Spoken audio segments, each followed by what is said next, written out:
5,490 meters down, deeper than the Titanic, the flagship that led the attack on Pearl Harbor has finally been found. The world was told Akagi died in American flames at Midway, yet forensic evidence from the wreck reveals a far darker truth. She was destroyed by her own Navy. What happened in those final hours, and why does her ghostly wreck rewrite the story everyone thought they knew? Akagi's story begins not as an aircraft carrier, but as a battle cruiser, a warship designed for speed and heavy guns, built under the shadow of a global arms race. Her name, drawn from Mount Akagi, a dormant volcano in central Japan, was meant to inspire awe. She was laid down in 1920 as part of the Amagi class, a symbol of imperial ambition. But the ink was barely dry on her blueprints when the world's navies slammed on the brakes. The Washington Naval Treaty of 1922 forced Japan to scrap most of its capital ships still under construction. Only 2 hulls were spared for conversion into carriers, Akagi and her ill-fated sister, Amagi. A massive earthquake in 1923 sealed Amagi's fate, leaving Akagi alone to carry the name. The conversion was radical. Naval engineers stripped away the superstructure, carved out the hull, and built 3 stacked flight decks, a layered design unique to Akagi and never repeated.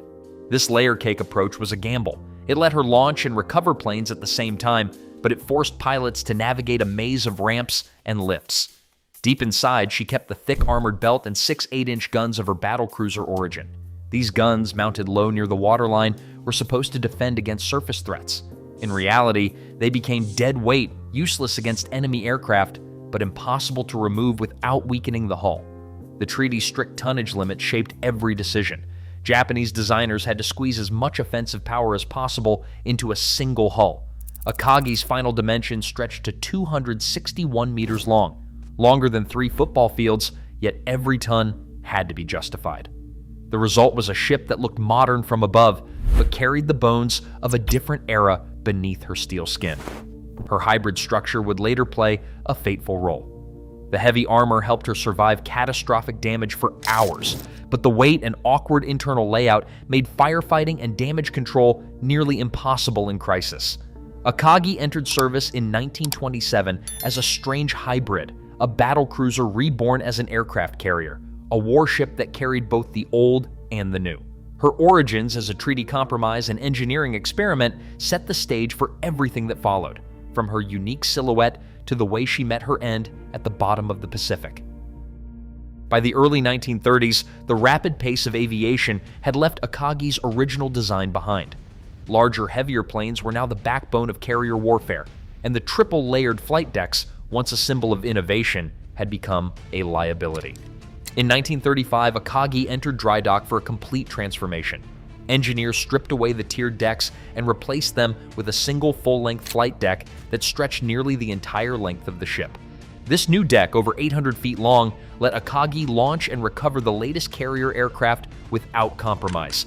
Hangar spaces were expanded, elevators enlarged, and the ship's silhouette became sleeker and more aggressive. Yet, the overhaul could not erase her past. 6 massive 8-inch guns, vestiges of her battlecruiser days, remained sealed in armored casemates along the lower hull. Naval architects debated removing them, but the guns had been welded into the structure itself. Cutting them out would have weakened the hull's integrity. Instead, they stayed, adding hundreds of tons of dead weight. In theory, these guns could fend off enemy cruisers, but in practice, their position near the waterline made them nearly useless in rough seas or against fast-moving threats. The refit also brought new engines and improved armor, but every upgrade added to the ship's mass. Akagi now displaced over 41,000 tons fully loaded, far more than the treaty had intended. The extra weight pressed her deep into the water, reducing speed and making her less agile than her American counterparts. More critically, the internal layout, shaped by the original battlecruiser frame, created narrow passageways and awkward corners. Fuel tanks, ammunition stores, and machinery spaces were wedged into whatever voids the conversion left behind. When disaster struck in 1942, these tight spaces and convoluted routes became deadly traps, channeling heat and smoke through the ship. Firefighting crews struggled to maneuver bulky hoses and equipment, often finding themselves cut off by bulkheads or forced to crawl through stifling compartments. Despite these flaws, Akagi emerged from her refit as the pride of the Imperial Japanese Navy. She could now carry over 90 aircraft, her flight deck bristling with Zero fighters and torpedo bombers. The transformation was both triumph and compromise, a ship reborn for a new era, yet forever haunted by the bones of her original design. June 4th, 1942. Morning sun glints off Akagi's freshly painted flight deck, but below the surface, tension is mounting. The hangar bays are jammed with aircraft, Zero fighters, Val dive bombers, Kate torpedo planes, all fueled and loaded for attack. Mechanics and ordnance crews rush between the crowded wings, wrestling torpedoes and bombs into place. The air smells of gasoline and sweat. Every deck officer knows the risk, but the order from the bridge is clear: stand by for rearming. Tension. Admiral Nagamo paces the portside bridge, staring out over the deck. Intelligence reports are conflicting. Should the next wave strike the American fleet with bombs or hunt for their carriers with torpedoes? The decision hangs in the air, unresolved. On the hangar deck, this hesitation has a cost. Planes are rolled back and forth, their payloads swapped, fuel lines snaking across the floor. Bombs and torpedoes stack up in tight clusters, waiting for orders. Each minute of delay increases the danger. Indecision. Below deck, junior officers argue over the safest way to juggle explosives in such cramped quarters. The ship's original battlecruiser frame, with its maze of bulkheads and narrow passages, forces the crew to work shoulder to shoulder. There is no room for error. One spark, one stray shell, and the entire hangar could ignite. Danger. On the flight deck, pilots sit in their cockpits, engines idling, watching the chaos below. Akagi's air group is the pride of the fleet, but right now they are trapped by indecision. The deck is so crowded that launching a single plane would require moving half a dozen others out of the way. Nagumo's staff urge him to commit. The Americans could strike at any moment, but the order to rearm is slow in coming. Every second, more fuel and explosives pile up in the hangar. The flagship of the 1st Air Fleet, the terror of Pearl Harbor, is now a floating powder keg, waiting for a spark. Powder keg. At 10:22 in the morning, a single American dive bomber lined up over Akagi. Lieutenant Dick Best, piloting an SBD Dauntless, released his 1,000-pound bomb from nearly vertical. The steel projectile slammed into the aft edge of the carrier's central elevator, a spot crowded with fueled aircraft and stacked ordnance. The bomb did not simply explode on the deck, it punched through the elevator platform, dropping straight into the hangar below. There it detonated among planes loaded for attack, igniting fuel, oxygen, and high explosives in an instant. The elevator acted like a funnel. Instead of absorbing the impact, it channeled the blast directly into the heart of the ship. The force shredded the steel fire curtain, a barrier meant to contain hangar fires. With the fire curtain destroyed, flames and shockwaves tore through the entire hangar deck. Planes vaporized, ammunition cooked off, and the lower decks erupted in a chain of secondary explosions. Crew members near the blast were lost in seconds.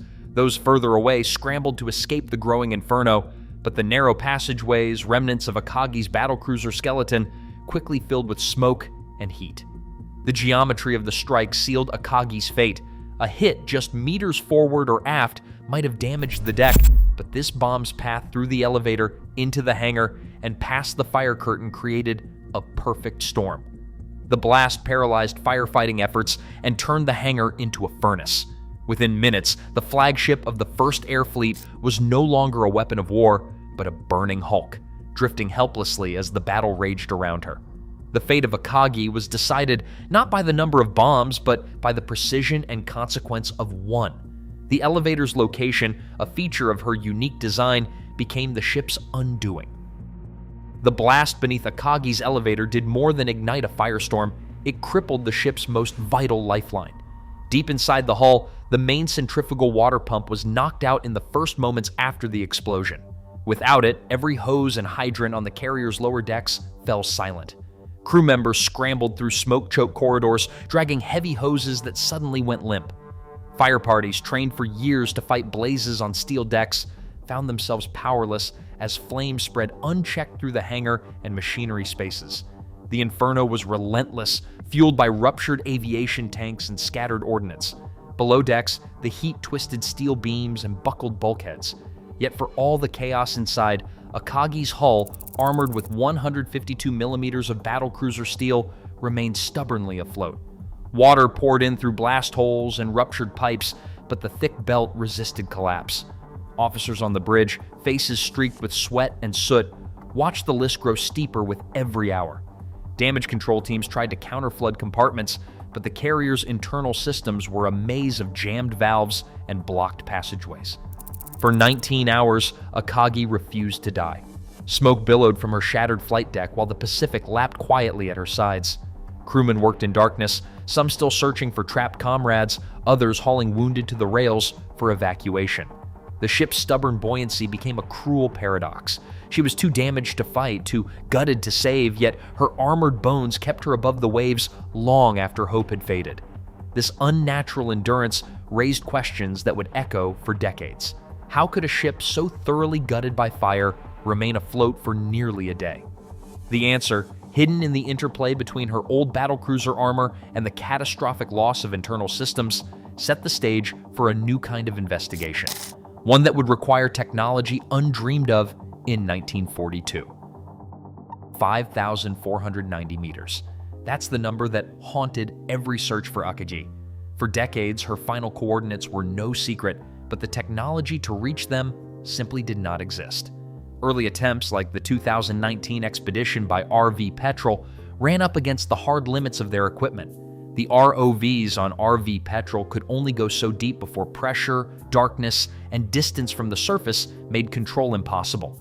Their sonar glimpsed shapes in the black, but confirmation slipped through their grasp. The ocean at this depth is called the midnight zone.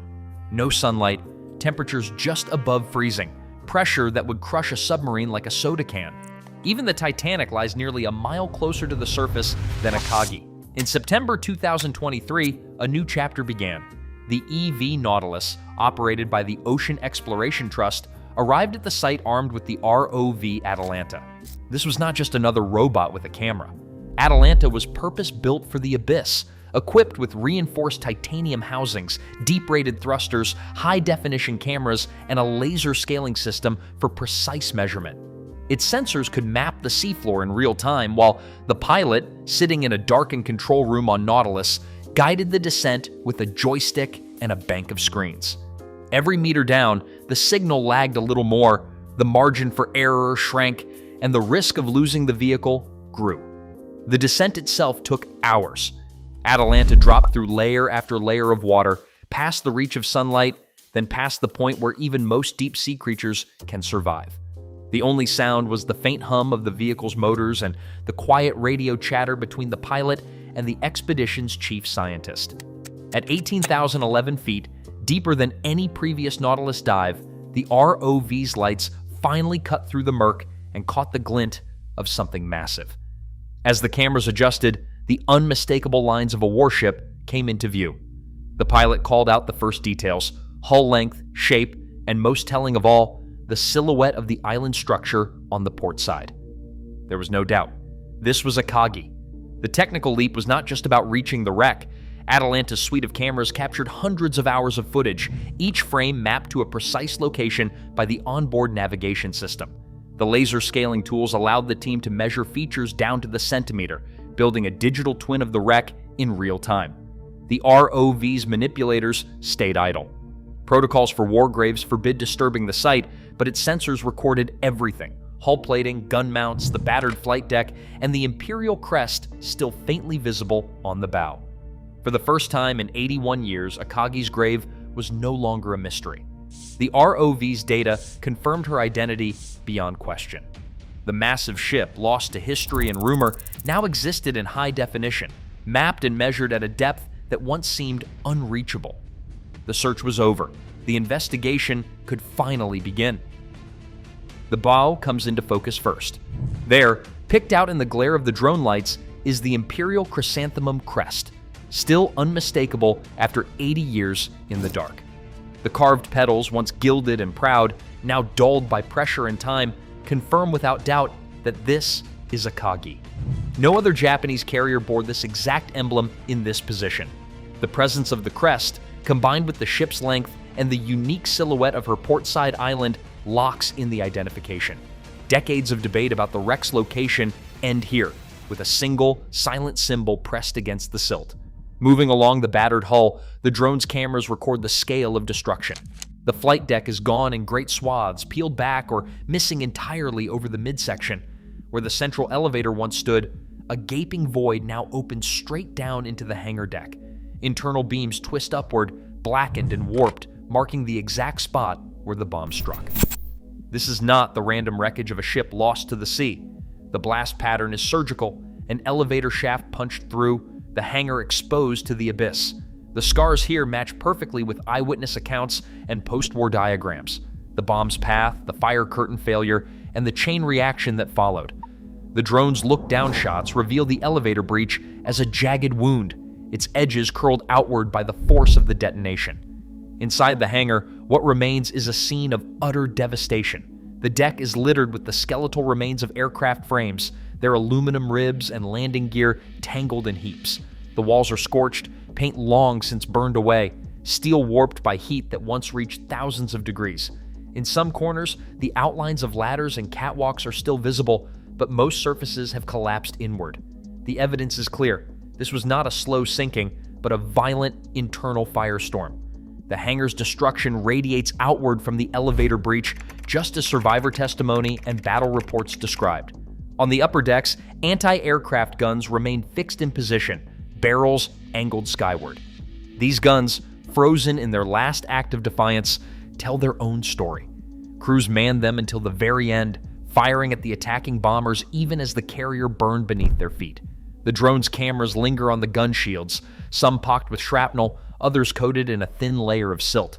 Their orientation matches the direction of the American attack. A silent record of the desperate defense mounted in Akagi's final minutes.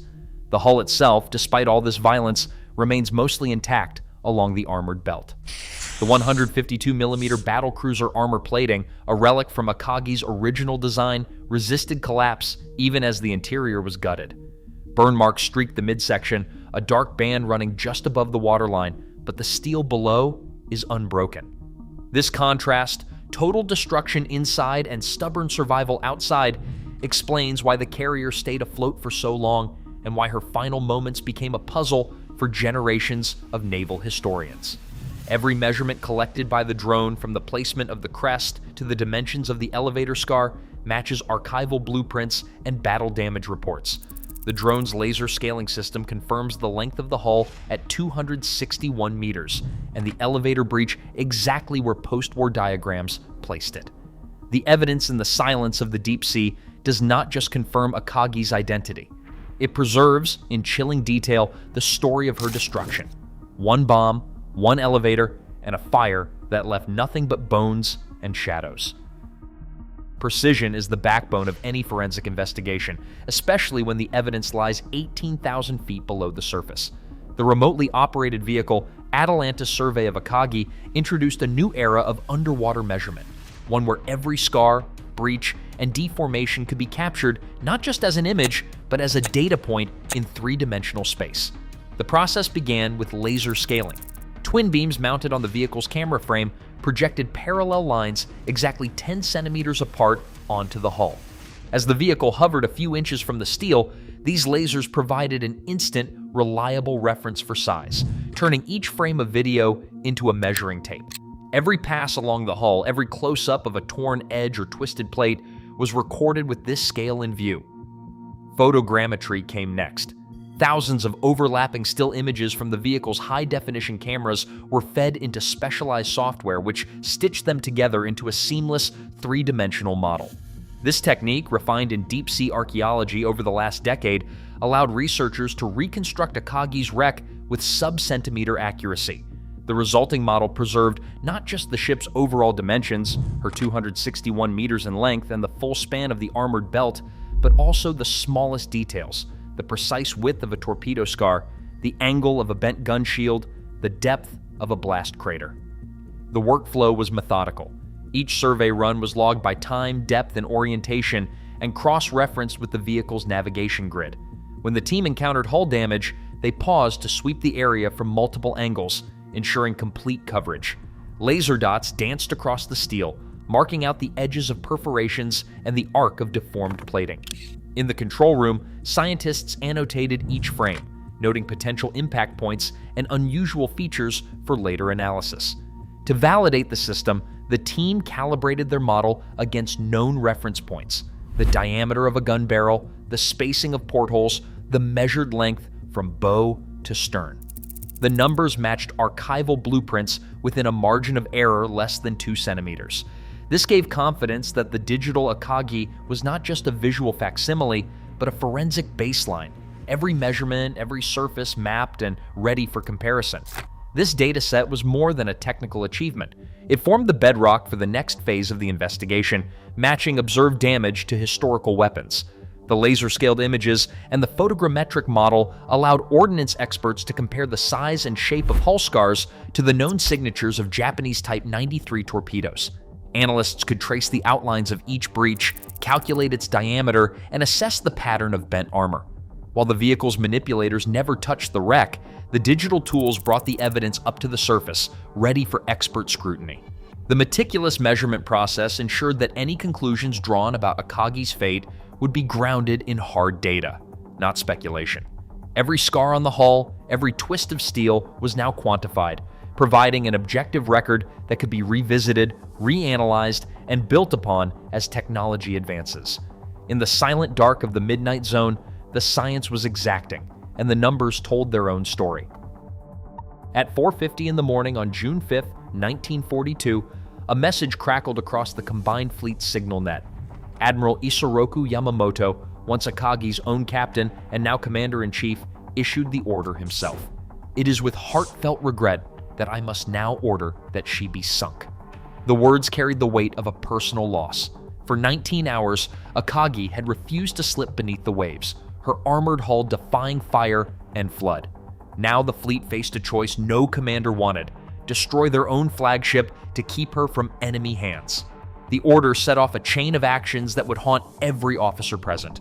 4 destroyers, Arashi, Hagakaze, Maikaze, and Nowaki, were assigned to carry out the task. Each belonged to Destroyer Division 4, and each captain understood the gravity of what was being asked. Their logs record the moment in clipped formal language, but survivor accounts recall the silence on the bridge, the uneasy glances between men who had grown up in Akagi's shadow. No one wanted to fire the first torpedo. On Akagi's battered deck, Captain Taijiro Aoki faced his own reckoning. He had commanded the ship through triumph and disaster, and now stood alone among twisted steel and smoke. Accounts from his officers and later interrogations agree. Aoki refused to leave. He lashed himself to the anchor chain, determined to go down with the ship, invoking the old samurai code. His crew, unwilling to abandon their captain to certain death, fought to remove him. It took force and pleading to drag him away, tears and shouts echoing across the ruined forecastle. In the end, Aoki was carried off by his men, the last to leave Akagi's deck alive. As the destroyers closed in, the order was given to fire. Torpedoes streaked through the water and struck below the waterline. The explosions echoed through the hull, ending the ship's long agony. Logs from Arashi and her division mates note the time and bearing, the number of torpedoes launched, and the confirmation that Akagi was finally sinking. The ship that had once led the attack on Pearl Harbor was sent to the bottom not by enemy action, but by her own fleet, on the direct command of the man who had once called her home. The gravity of the decision lingered long after the last ripple faded. For the men who carried out the order, and for those who tried to save their captain from a warrior's death, the scuttling of Akagi was more than a military necessity. It was a final act of loyalty, sacrifice, and sorrow, one that would be remembered in silence for generations. Analysis of Akagi's final wounds begins with the scars below her waterline. The remotely operated vehicle photogrammetry model, built from thousands of calibrated images, maps out every breach and deformation in the hull. Investigators focus on the starboard side, where several large perforations break the otherwise unyielding line of the 152mm armor belt.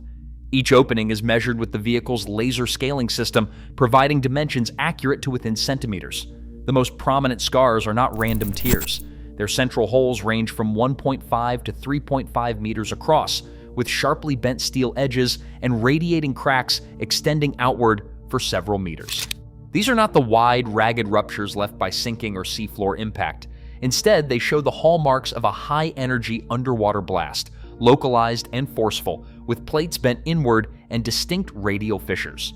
Naval ordnance experts compare these features to the known effects of the Japanese Type 93 long-lance torpedo. The Type 93 measured 610 millimeters in diameter and carried a 490-kilogram warhead, more powerful than any Allied equivalent. When detonated against a ship's hull, it produced a focused, circular breach, typically in the range of 0.7 to 1.2 meters, but often enlarged by secondary explosions or structural collapse.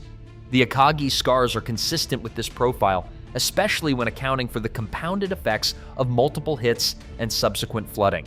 The inward buckling of the armor, the peddling of thick plating, and the pattern of cracks all match the detonation signature modeled in post-war studies and confirmed on other Japanese wrecks. Ordnance specialists note the visual match in shape and failure mode. No evidence in the remotely operated vehicle imagery suggests the scars were caused by mines, bombs, or accidental internal explosions. Mines tend to leave broader, less focused ruptures with outward bent edges, while bomb damage above the waterline is already accounted for by the gaping elevator breach.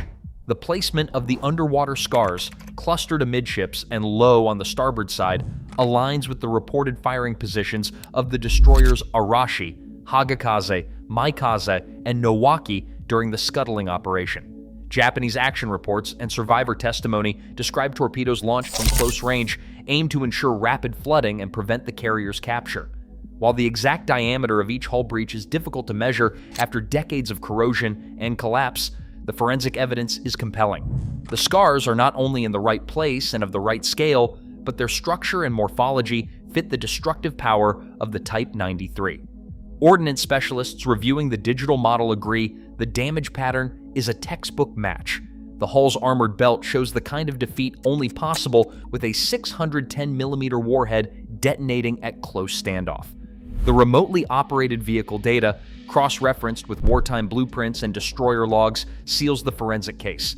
Akagi was not sunk by American bombs or by the slow creep of fire, but by the deliberate, methodical application of her own Navy's most lethal weapon. The scars in her steel are the final, silent proof. 80 years on, Akagi rests in darkness. Her scars are untouched by time, and her story has been rewritten by forensic evidence miles beneath the surface. As deep-sea technology exposes the truths once buried with her, we confront the reality that history is never as settled as we believe. Each discovery beneath the waves challenges what we pass down and makes clear that the past still shapes our present. What secrets remain in the silence below? Share your thoughts in the comments.